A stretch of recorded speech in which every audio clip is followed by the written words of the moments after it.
Mr. President, we've just voted on an amendment by Senator Lee, which passed overwhelmingly. And as we in the Senate are working to defeat this invisible enemy, the coronavirus, we are also mindful that there are other real threats around the globe. And that's why the amendment that we just passed was so important to be debated and discussed, and dealt with the bill that is on the floor. Because the Senate is debating a bill to provide national security tools to our intelligence community. We want to make sure they have the right tools, the tools that work, that provide national security, but also freedom for American citizens. Now, this is unfinished business, Mr. President, because these tools under the Foreign Intelligence Surveillance Act have been left on the shelf, expired now for nearly 2 months. Before Congress departed the Capitol due to the coronavirus, the Senate passed a bipartisan bill to temporarily keep these authorities in place. The House Democrats left without acting on what the Senate had passed. Speaker Pelosi left town, and she left our national security frozen. Now, this week, Congress is going to pass a 3-year reauthorization of these authorities under FISA. These authorities are known as the Business Records Provision, the Roving Wiretaps Provision, and the Lone Wolf Amendment. The Business Record Provision of Section 215, it is known, that authorizes, that compels telecommunications companies to provide call records relevant to an investigation. The Roving Wiretaps Provision allows surveillance of multiple cell phones of an investigative target. This allows national security operators to keep up with a target even as she or he goes through burner phones. And the Lone Wolf Amendment allows national security operators to investigate targets unaffiliated with a specific terrorist organization. That's why they're called lone wolves. Combined, these tools give the intelligence community and law enforcement important capabilities to surveil bad actors, to get to them before they get to us, and to take apart their networks. The Congress put these authorities in place after 9/11. They've been updated with broad bipartisan support numerous times. Importantly, the tools have helped keep our country safe and strong now for nearly 20 years after 9/11. There have been abuses of the FISA process, unrelated to these provisions, which this bill also addresses. The bill puts in place safeguards to ensure FISA applications are accurate and complete. Multiple layers of approval before an application goes to the Foreign Intelligence Surveillance Court. The bill also makes the FISA process more accountable from the Attorney General on down. Those who hide information, those who engage in misconduct, or those who disclose information will be met with prison time.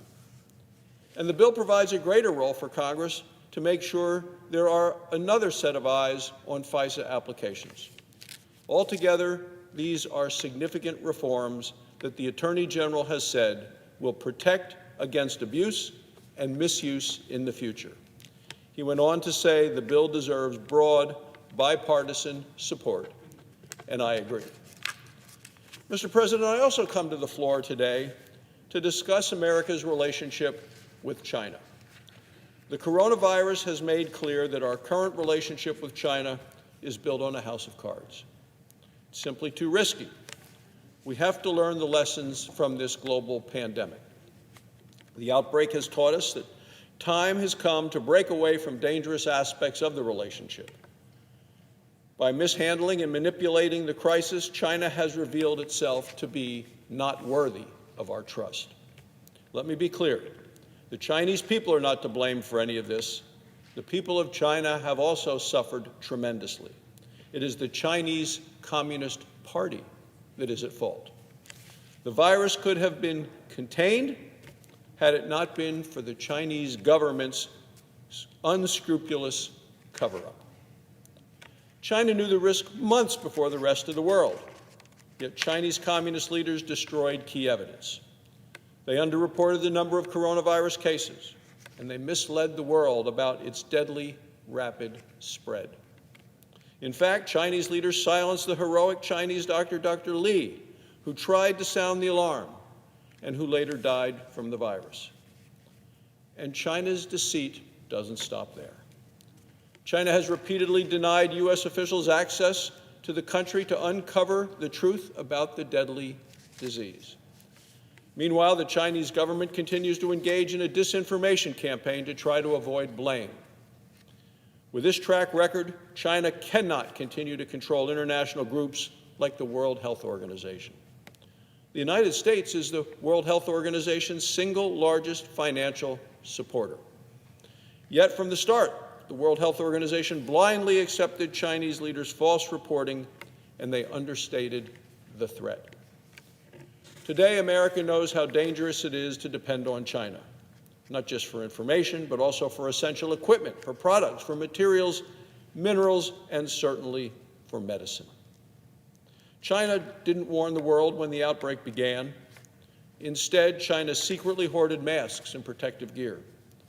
China knew that global shortages would soon follow. Then China threatened to cut off life-saving antibiotics and other critical drug exports to the United States. The virus should have been contained in Wuhan, China. Tens and tens of thousands of Americans and hundreds of thousands of people worldwide have died as a result of China's failure. Looking forward, America should focus on priorities right now to protect ourselves from future health crises. Number one, not again, not ever will America rely on information from international health organizations. We should set up direct bilateral health relationships with other countries. Use personnel on the ground. The U.S. personnel on the ground must include monitoring of health data in their national security determinations. Number two, not again, not ever will we let people travel to the United States from countries where there is a major outbreak. We should restrict travel early on, just like President Trump did with regard to China. Not again, not ever will America be without an early warning system. Our gateway cities in particular need better monitoring and surveillance on health issues when people enter the United States. Number four, not again, not ever will America rely on critical health equipment from China. We should encourage U.S. companies to create American and Western supply chains. That way, our frontline workers have what they need in the time of crisis.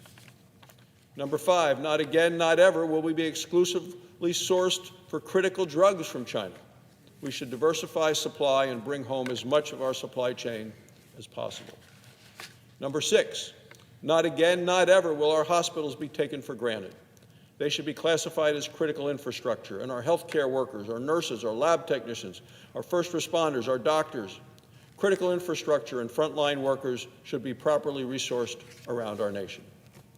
Number seven, not again, not ever will Americans rely solely on the Center for Disease Control for testing. President Trump proved that when called upon, our private sector has an incredible multiplier effect. And number eight, not again, not ever will we allow public misrepresentation and confusion concerning an urgent health issue. The American people deserve timely, credible, and accurate information, the same as for tornadoes, hurricanes, and other disasters. Number nine, not again, not ever will we be dependent on China for trade and goods, especially not for critical infrastructure and technology. And number 10, Mr. President, not again, not ever will a previous administration leave an incoming administration without an updated, forward-looking, bipartisan policy and preparedness program on pandemics, and without a pathway for the products and equipment needed to go along with it. By taking these sensible steps, we will be able to protect the health and the well-being of the American people. These 10 priorities will make America and Americans stronger, safer, and more secure. Thank you, Mr. President, and I yield the floor.